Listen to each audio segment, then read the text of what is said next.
Now to the race for governor of Arizona. Our latest poll shows Democrat Katie Hobbs and Republican Kari Lake tied at 49%. The two candidates have not scheduled a debate, but they are here to answer our questions. Each candidate will have about 8.5 minutes. We intend to cover the same issues with each candidate, issues identified by our own polling as of leading concern to Arizona voters. Our ability to cover this ground, of course, will be influenced in no small measure by the length of the candidates' answers. First, Republican Kari Lake, who joins us from Phoenix. Good morning and welcome to Face the Nation. Good morning, Major. Thank you so much for having me on. Just to clarify, I have agreed to any and all debates, and I will be taking part in one without my opponent next week on the 12th.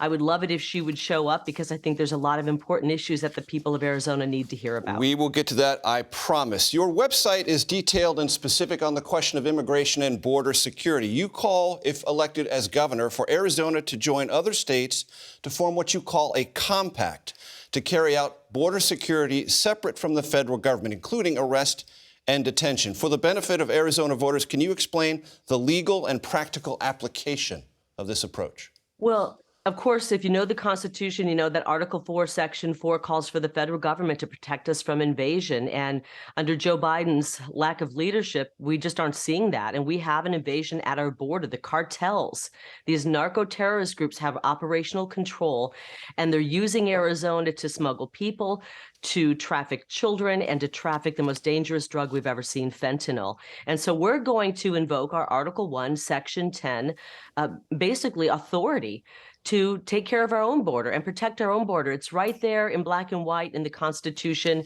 and we meet all three criteria. We have an invasion, our people are in imminent danger, and time is of the essence. There's no time for delay. So we're going to have other states offer help. I've already got a couple other governors who are willing to help out. And I know that if you ask people in other states that are not border states, they deem this crisis on the border as one of the top issues facing our country. Would Arizona, so many young people dying of fentanyl poisoning right now. Would Arizona go it alone if it didn't get this compact agreement with other states?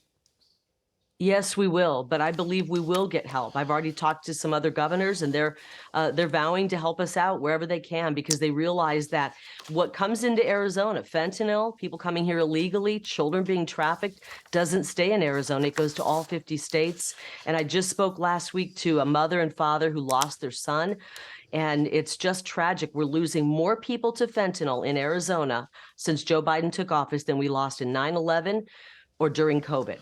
If, as there would likely be, federal challenges were presented, would you as governor await for those federal challenges to this state compact to be resolved? And would you respect them if they were to any way impinge upon or restrict or nullify the state compact approach?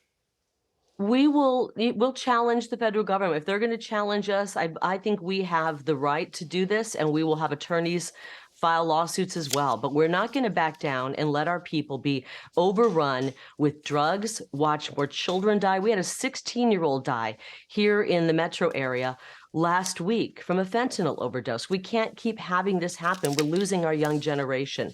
So I hope that Joe Biden doesn't fight us, because then it would really look like he's on the side of the cartels. And I don't think he wants the people to think that. Your website also says that Washington, D.C. incentivizes illegal immigration to satisfy, quote, big business lust for cheap labor. Does that big business lust reside in Arizona at all? I think it resides everywhere. And we saw it with Nancy Pelosi last week. I mean, it was the most racist thing I think I've heard her say, although she said quite a few things that are offensive. She said these people coming in illegally should go pick fruit in the South. I mean, I couldn't believe my ears, Major, when I heard that. We want to make sure that our middle class and our working class are healthy. The Democrats used to care about our working class, and now they appear that they don't. They want to see 5 million people come in. These 5 million people, where are they staying? They're not staying on the streets. It's American citizens who are homeless, and they're taking jobs from hardworking Arizonans. And we're going to start putting Arizona first and protecting our citizens in this state. Nominee Lake, our polling shows that abortion is a very important issue to Arizona voters. You have been quoted as saying Arizona will be a state where we will not be taking the lives of our unborn anymore. You've also more recently been quoted as saying that in Arizona, abortion should be rare and legal. Are those statements consistent? I was in an interview when I said that, and I was telling the interviewer that when abortion was first presented, they said it should be rare, safe, and legal. And now it's become anything but rare. In Katie Hobbs' world, and you can ask her about this, I understand she's coming up next, they're for abortion right up until birth. If you are in the hospital in labor, the abortionists are for giving you an abortion if you desire one. What are you We for? need to draw the line. We need to draw the line somewhere. I am going to be the executive of the state, the chief executive officer, and I will follow the law. The law right now, as it stands, is Governor Ducey's law at 15 weeks, and we'll follow the law. Would you Listen, seek I'm to a restrict woman. abortions be beyond May closer than I 15 finish? weeks? Sure.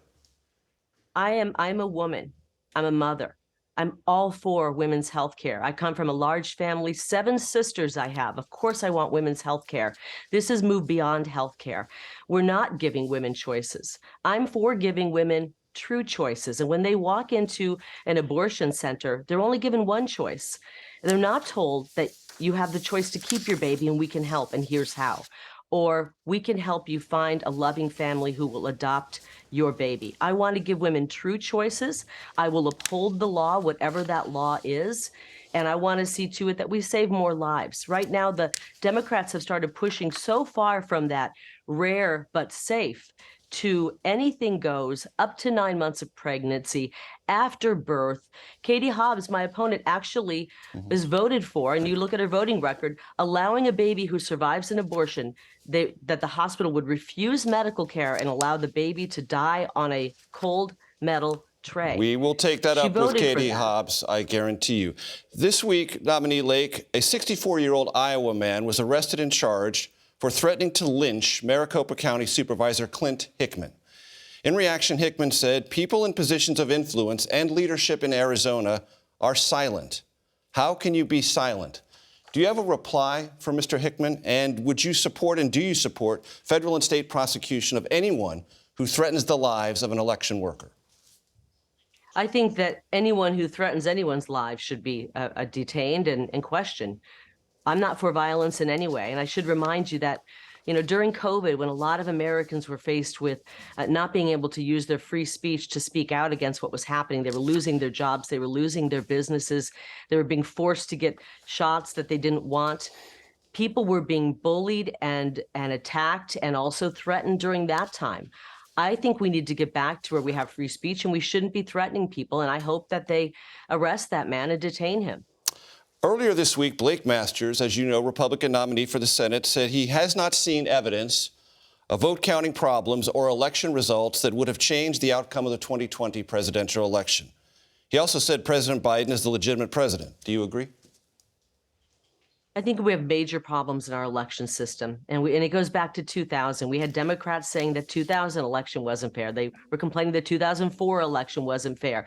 2016, Kamala Harris spoke out and said that the electronic voting machines were hacked in front of her eyes, and nobody called them election deniers. And now all of a sudden in 2020, Garrett, we don't have free speech anymore. We can't speak out against our own elections. All I'm asking for is the ability to speak out. When our government does something wrong, we should be able to speak out against it. Do you agree with the statement major... that Blake Masters made? I'm not going to take on what Blake said. I'm going to take on what I said. And what I say is we have problems in our election. They haven't been solved in 2016. They weren't solved in 2018. Just a month or two ago during our primary election, and I'm sure your viewers don't even know this, Katie Hobbs' office advised the counties on how many ballots to print. This was 2 months ago. And they underprinted ballots in our biggest county, and they ran out of Republican-only ballots 1 hour into voting. We have to restore honesty to our elections. In fairness, we must restore honesty. In fairness and in timing for both you and Katie Hobbs, we have to end it there. Thank you very much for being with us on Face the Nation. Face the Nation. We'll be back in just 1 minute.